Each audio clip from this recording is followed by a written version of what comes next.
Exercise 5.4 question number 1। इसमें हम factorise करेंगे एक क्यूबिक पॉलिनोमियल है। इसमें जो हम मेथड डिस्कस करेंगे वही मेथड सारे क्वेश्चंस के ऊपर अप्लाई हो सकता है। आइए इसको सॉल्व करते हैं। X cube minus 2x square minus x plus 2, इसको लेट करते हैं। ये हमारे पास p ऑफ x है।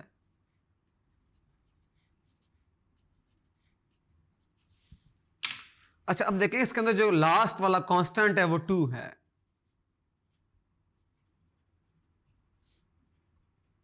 डिवाइजर्स ऑफ 2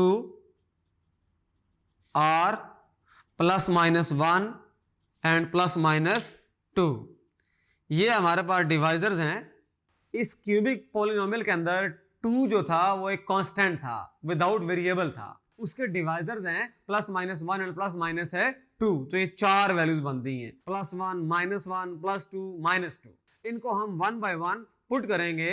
जो हमें क्यूबिक पॉलिनोमियल गिवन है उसके अंदर पुट करेंगे। जो वेरीफाई करेगा वो उसका रूट भी होगा और वहीं से हम फैक्टर निकाल लेंगे। जो वेरीफाई नहीं करेगा वो उसका रूट नहीं होगा और वहां से हम फैक्टर है फाइंड आउट नहीं कर सकते।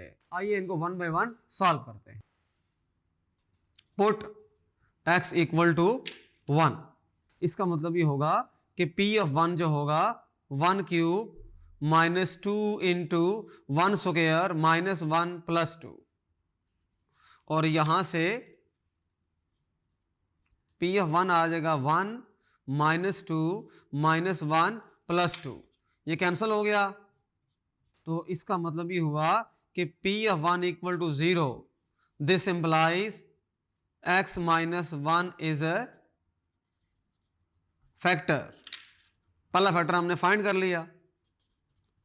Put x equal to minus 1।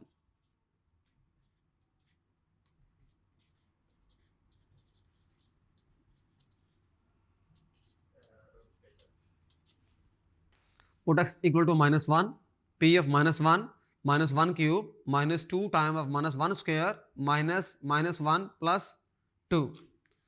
तो यहां से माइनस 1 क्यूब का मतलब माइनस 1 होता है, माइनस 1 स्क्वायर होता है प्लस 1, बट माइनस है तो माइनस 2 प्लस 1 और प्लस 2, ये कैंसिल हो जाएंगे। तो यहां से आंसर हमारे पास अगेन क्या आ गया 0। This implies p of minus 1 equal to 0 implies, हम ये कह सकते हैं x प्लस 1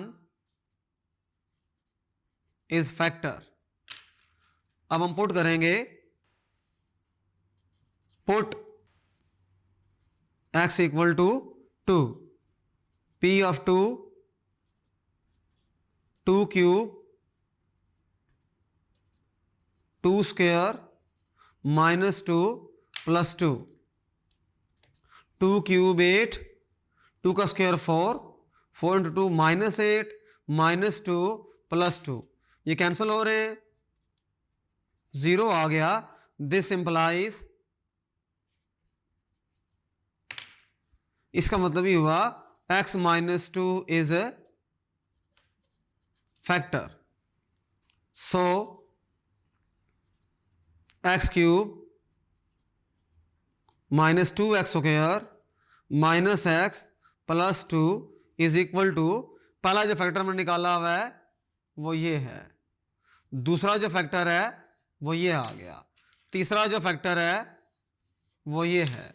इसको हम लिख सकते हैं 1 by 1 x minus 1 x plus 1 x minus 2, ये हमारे पास की कंप्लीट फैक्टराइजेशन है।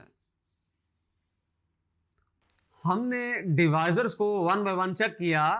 हमने चौथा डिवाइजर चेक क्यों नहीं किया? रीजन ये है कि हमारे पास पहले तीनों ने सेटिस्फाई कर दिया, पहले तीनों के फैक्टर्स आ गए। अब चूंकि ये क्यूबिक पॉलिनोमियल है लिहाजा इसके 3 ही फैक्टर्स होंगे मैक्सिमम, चौथा तो हो नहीं सकता, लिहाजा ये सवाल यहां पर कंप्लीट हो जाता है। उम्मीद करता हूं कि इस चैप्टर के जो क्वेश्चन आंसर्स हैं, जो हमने चीजें डिस्कस की हैं, वो आप सबको बखूबी समझ आ गए होंगे। ये जो मेथड्स टेक्निक्स और टूल्स और जो फार्मूले और जो टाइप्स हमने इसके अंदर डिस्कस की हैं, इनको अप्लाई करते हुए आप चैप्टर नंबर 5 के जो बाकी रिमेनिंग क्वेश्चंस हैं और कुछ एग्जांपल्स हैं उनको आप सॉल्व आउट कर सकते हैं। मेरा नाम असद राजा है, मैं मैथ्स टीचर हूं tutoria.pk में। Thank you.